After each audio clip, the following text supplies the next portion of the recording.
Today's chicken of the day is Kiki. And with Kiki today, we're going to be reading The Berenstain Bears and the Truth.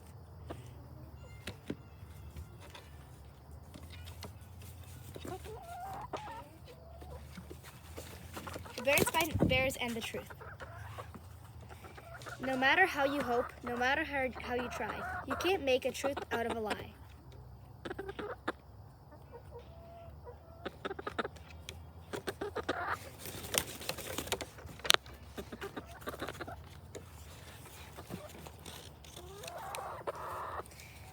It was a lazy sort of day in bear country. The air was so still that the leaves on the big tree house where the bear family lived were hardly rustling.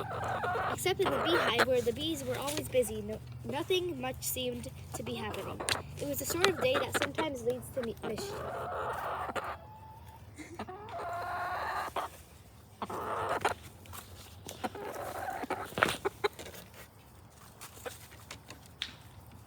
Inside the treehouse, brother and sister bear were sitting around, not doing anything in particular.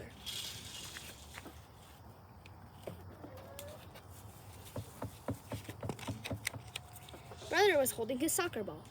He'd become interested in soccer and had been outside practicing free kicks.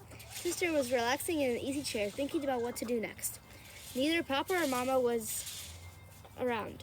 Papa was in his shop working on some furniture, and Mama was out shopping.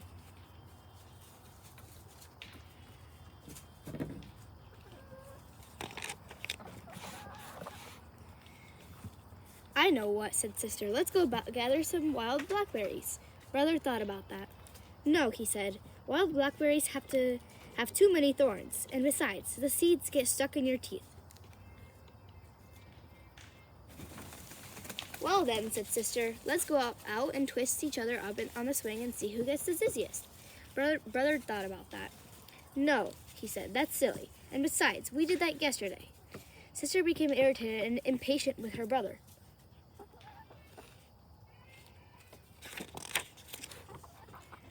My goodness, she complained. You don't want to do anything. All you want to sit there is hug that soccer ball. I think you must be in love with that soccer ball.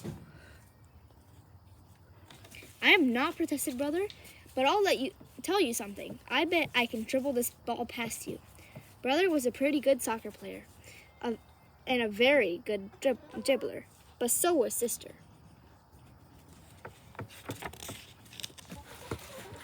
The only one who saw what happened next, besides the cubs, was a mockingbird who was perched on a twig outside an open window.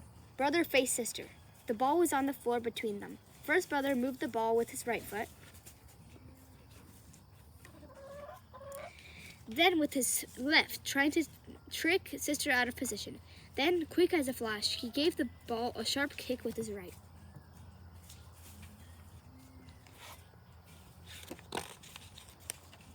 It almost worked, but Sister was fast too. She reached with her knee and blocked the ball, which bounced against the bookshelf, against the chair, against a footstool, and into Mama's most favorite lamp, which fell to the floor with a crash. The mockingbird let out a screech and got out of there as fast as its wings could carry it. As it flew away, it saw Mama Bear returning from the marketplace.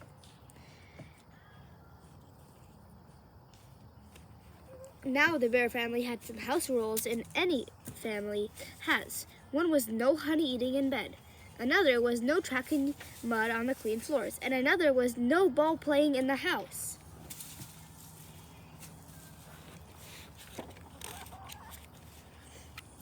What to do? Brother looked at Sister. Sister looked at Brother. They both looked at the broken lamp. And they both listened in horror as Mama came up the front steps and into the house. All Brother had time to do was before Mama came in the room was roll the ball behind Papa's chair.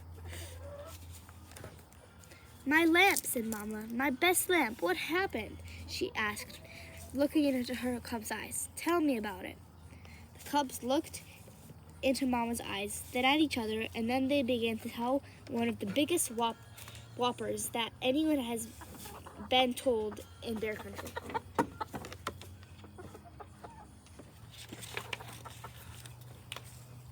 It was a bird, began brother. Yes, added sister, a big purple bird with yellow feet.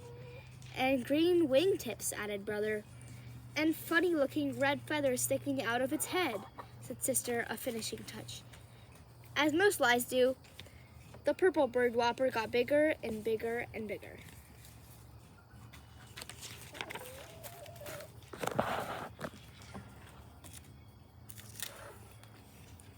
Yes, continued the cubs, and it flew in that window, zoomed around the room, and knocked over this lamp.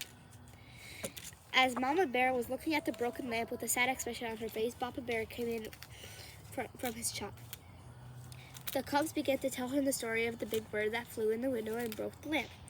It was harder to tell the second time. For one thing, they couldn't quite remember how they had told it the first time.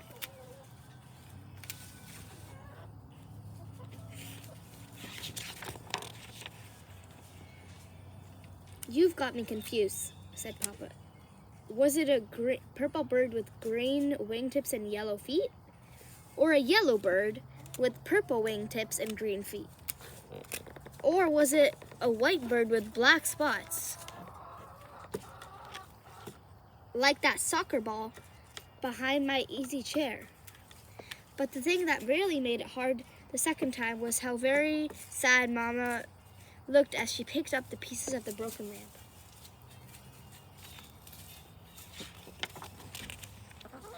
Mama, we're really sorry about the lamp, said brother. Oh yes, said sister, picking up the last piece and putting it in the dustpan. Oh, said Mama, I'm not worried about the lamp. We can always get another lamp, or we can glue this one back together. What I'm sad about is that the thought that maybe, just maybe, my cubs, whom I've always trusted, aren't telling me the truth. And truth is not something you can put back together again.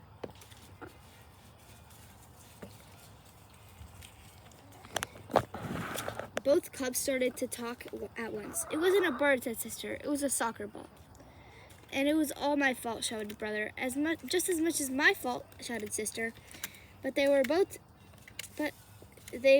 shouted down the phone, which rang loudly.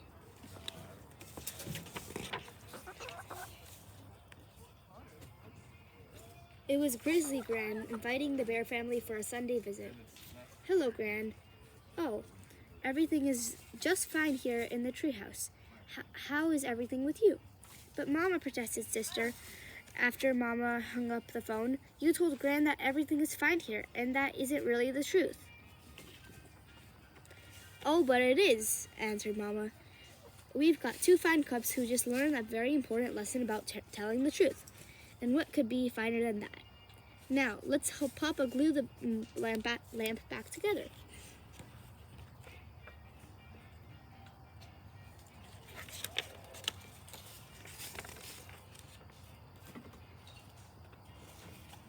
Nobody really expects cubs to be perfect, and from time to time, Brother and Sister Bear did forget the rules. Brother ate honey in bed a couple of times. One time, Sister tracked a little mud on the clean floor. And once or twice, Brother and Sister started to play ball in the house before they remembered not to.